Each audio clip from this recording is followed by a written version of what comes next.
नमस्कार। सुनो कहानी श्रृंखला के अंतर्गत प्रस्तुत है कहानी सांप की मणि, जिसके लेखक हैं मुंशी प्रेमचंद जी।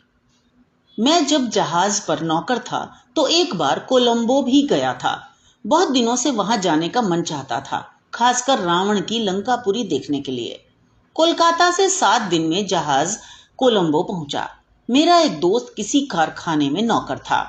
मैंने पहले ही उसे खत डाल दिया था। वह घाट पर आ पहुंचा था।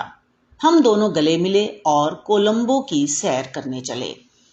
जहाज वहां 4 दिन रुकने वाला था। मैंने कप्तान साहब से 4 दिन की छुट्टी ले ली।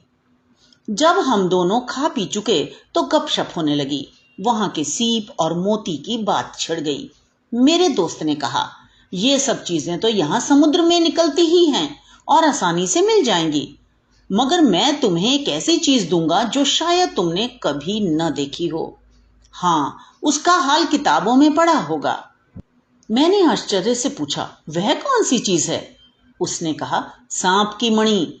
मैं चौंक उठा और बोला, सांप की मणि? उसका नाम तो मैंने किस्से कहानियों में सुना है। उसका मोल तो 7 बादशाहों के बराबर होता है। क्या सांप की असली मणि? वह गर्व से बोला, हाँ भाई, असली मणि तुम्हें मिल जाए तो मानोगे? मुझे विश्वास न हुआ। वह फिर बोला, यहाँ 50 प्रकार के सांप हैं, पर मणि एक विशेष प्रकार के सांप के पास होती है। उसे कालिया कहते हैं। बात तो यह है कि यह मणि बहुत मुश्किल से मिलती है। 50 में शायद एक के पास निकले। मैंने सुना था कि सांप मणि को अपने सिर पर रखता है, लेकिन यह बात गलत निकली। मेरे दोस्त ने कहा कि मणि तो उसके मुंह में होती है। मैंने आश्चर्य से पूछा, तो मुंह के अंदर से चमक कैसे नजर आती है?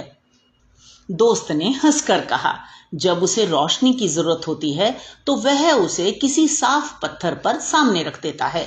उस वक्त जरा भी खटका हो तो वह झट उसे मुंह में दबाकर भाग जाता है।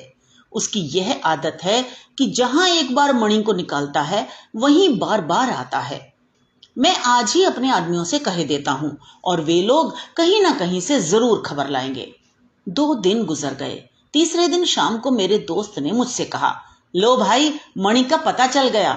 मैं झट उठ खड़ा हुआ और अपने दोस्त के साथ बाहर आया तो वह आदमी खड़ा था जो मणि की खबर लाया था। वह कहने लगा, अभी मैं एक सांप को मणि से खेलते देख आया हूं।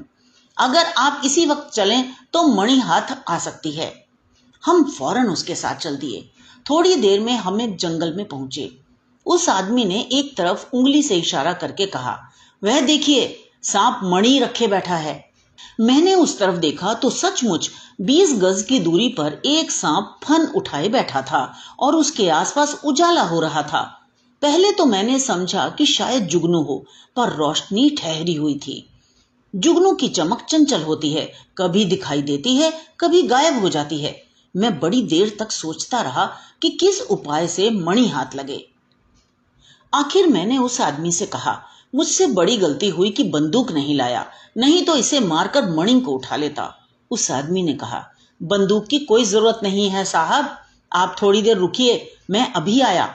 यह कहकर वह कहीं चला गया। थोड़ी देर बाद वह कुछ हाथ में लिए लौटा। मैंने पूछा, तुम्हारे हाथ में क्या है? उसने कहा, कीचड़। मैंने पूछा, कीचड़ का क्या होगा?